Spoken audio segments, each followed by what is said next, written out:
The second episode of 90 Day Fiancé started right after Ashley was left in a panic during the show's season 10 opener. Don't worry, Ashley and Manuel got back together, but then they started fighting about everything. We hear from Justin and Nikki's mother for the first time. When Rob and Sophie first meet at the airport, things get awkward very fast. Additionally, there is a lot of tongue-kissing and whining during Gino and Jasmine's eagerly anticipated reunion. Gino must quickly reveal his secret. The biggest thank you goes to Ashley's sister, Sienna, who not only helped to console her at the airport but also supported her during her ordeal. However, not all feelings are bad, apparently, only the majority are. When Manuel got there, they gave each other some really lovely kisses. For the first time, Manuel visits Ashley's house. She lives in a wonderfully adorable area.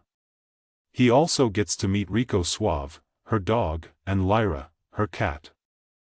Everything we discovered during the premiere prepared us for ideological confrontations. She is a witch, he is Catholic, and he doesn't seem to know the difference. And it's all true. However, it could be something more fundamental than faith or beliefs that separates them. Additionally, Manuel desires to keep Rico Suave and Lyra out of the bedroom. There are circumstances in which that makes sense. It's also Ashley's bedroom, though. As other spectators have noted on social media, Rico and Lyra were present prior to Manuel. Furthermore, it seems sense that Ashley is reluctant to kick Rico out of her room. She would be sad too, and they would both be blaming Manuel. The episode's true issue arises when Manuel exhibits extreme strangeness towards Ashley's spiritual practice. We were aware that he didn't get that she is a witch, but we were unaware of how little he actually comprehended. Manuel started to explain, in what can only be described as mansplain, that Ashley cannot be a witch as she does not inflict damage to anyone. Nikki's mental state while her preparations for her 3-week trip to Moldova were also explored in episode 2. She would still need a lot of clothes even if she wasn't planning on seeing her fiancé and going on reality TV. That's no weekend break. Myrna, her mother, came over to provide a hand. They are now close, even though they weren't before. Their past is quite tragic. Nikki has previously mentioned that her mother, who was vehemently against Justin during their initial engagement, is now more excited about this than Nikki is. Justin has obviously matured significantly. The fact that Myrna is telling her tale is crucial. Her terrible recollections of her mishandled daughter and her near-permanent loss should serve as a warning to others to avoid making the same mistakes she did. Justin introduces himself from Moldova. By the way, his name is Igor. The extent to which Nikki renamed him as Justin is genuinely uncertain. Is she acting this way for the cameras, or is this an inside joke? As for Justin, he's a fitness person. A few members of the 90 Day cast joined the show under stage names. He claims that the purpose is stress relief and a sense of being a universal soldier, not beauty.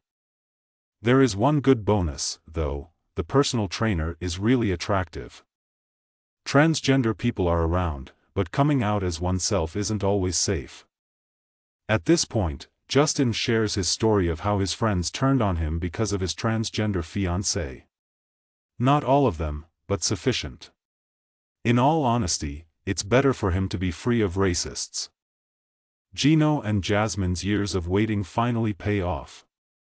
She had banned Gino on their international messaging app the night before, but yet, she comes in Michigan. A mess.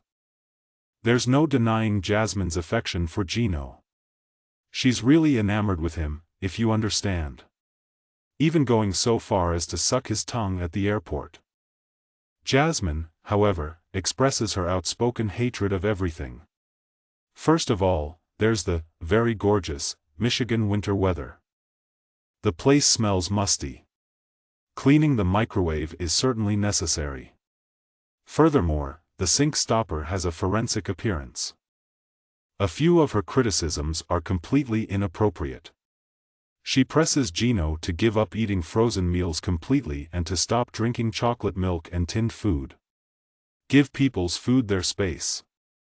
There are other, more sensible options. Before she got there, Gino didn't even make his bed or change his bedding. Oh, and he failed to flush the toilet somehow. Gino is an odd individual who sometimes makes odd decisions. Jasmine starts talking about her dreams of remodeling everything right away, including his ensuite bathroom. Their own restroom. However, Gino is objecting to everything, and with good reason. He has been away from work for a considerable amount of time.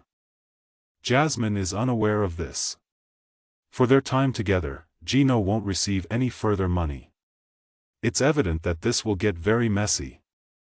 Having taken his time to arrange the choreography and music, Rob surprised Sophie at LAX with a little dance. Though confused and a little tired, Sophie did find it endearing. She acknowledged in front of the camera that if someone from her hometown had taken this action, she would have thought it strange.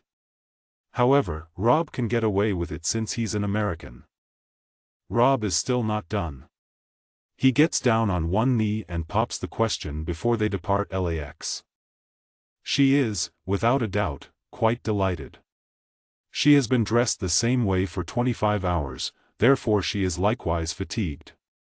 She also finds it incomprehensible that he chose the airport. The lift malfunctions. Rob responds as like it's no big thing, while Sophie accuses him of playing about with the buttons in a semi-joking manner. This fight intensifies even after they exit the elevator. He says she ruins the mood and the day as a whole. It has hostility. They leave for his studio apartment, which is unequipped with a bathroom. While traveling, he claims that the neighborhood is secure because he hasn't heard many gunshots. Sophie tells him that she has never heard of anything like this because gun crime is incredibly uncommon in the UK. Sophie says directly to the camera that she wants to move into a more respectable, typical house as soon as possible, one that has a bathroom, of course. She thus recognizes this as a stopgap rather than a permanent residence. Rob might think of this as a princess thing, but many others who living quite ordinary, modest lives would concur.